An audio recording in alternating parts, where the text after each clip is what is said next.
Welcome to Homegrown. One thing about working with medicinal herbs is everybody has a story and everybody has a connection, especially in the mountains where we're at today. Medicinal herbs are just a part of my life and why I still work in it. As I was growing up and went off to college, I had a little problem with a stomach issue. And so I called my grandmother. She was in her 80s at the time. And what happened was she sent me a herb that was yellow and it made this bitter taste. Couldn't understand what it was, but I had stomach problems, and that herb corrected that stomach problem, and that actually was one of the herbs I grow on my farm, which was yellow root. Nowadays we use a lot of herbs for stomach ailments, and there's a bunch of herbs grown all over the region.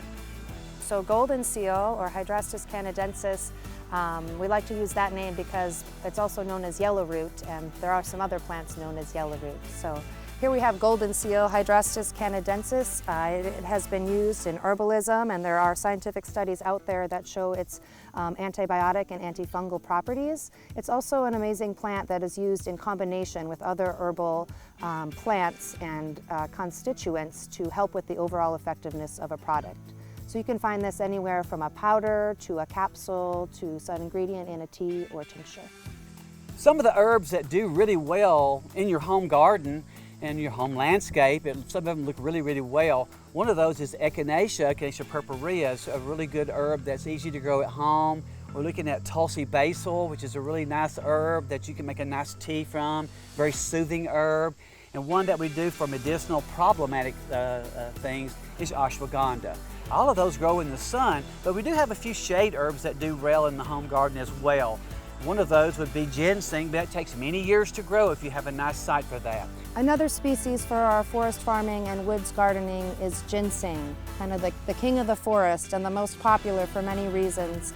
A long-lived perennial, it's very famous in western North Carolina and throughout the Appalachian Mountains for its long history of use and trade in this area as well as in Asia, as well as for its high price point. So it's one that wild harvesters have gathered from the woods of the Appalachia for many years. Ginseng has long been used as a very popular tradition and also medicinal plant in many cultures.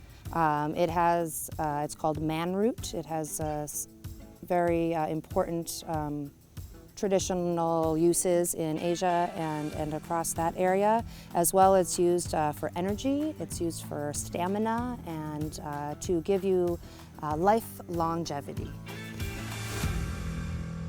If you're thinking about doing this at home, there are very specific things you need to be looking for, and I call that a site analysis. If you just analyze your yard, look at where you've got shade and some places you could put some herbs in the shade, mix that in your landscape, or let's look at some sun areas that we want to add a few plants. So when I add a few coneflowers in there, or add a few flowers that do medicinal purposes as well.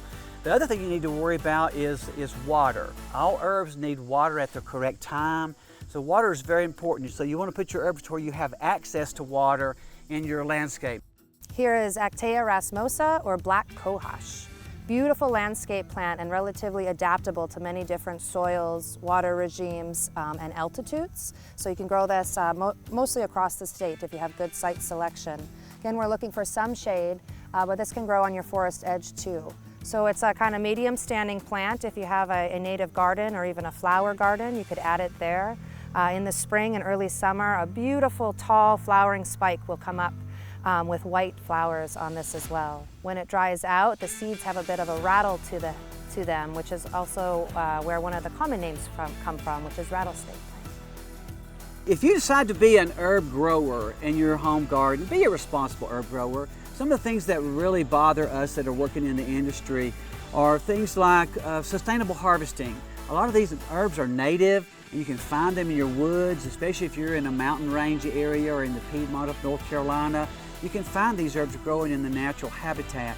Don't over-harvest those, but buy seed or buy plants from a grower and grow those in your home garden rather than going through the woods, gathering those and bring them out. There are quite a few plants out there that we're concerned about in population that are going to be reduced. So if you're a responsible gardener, you can help us in that quest to do better for our forest.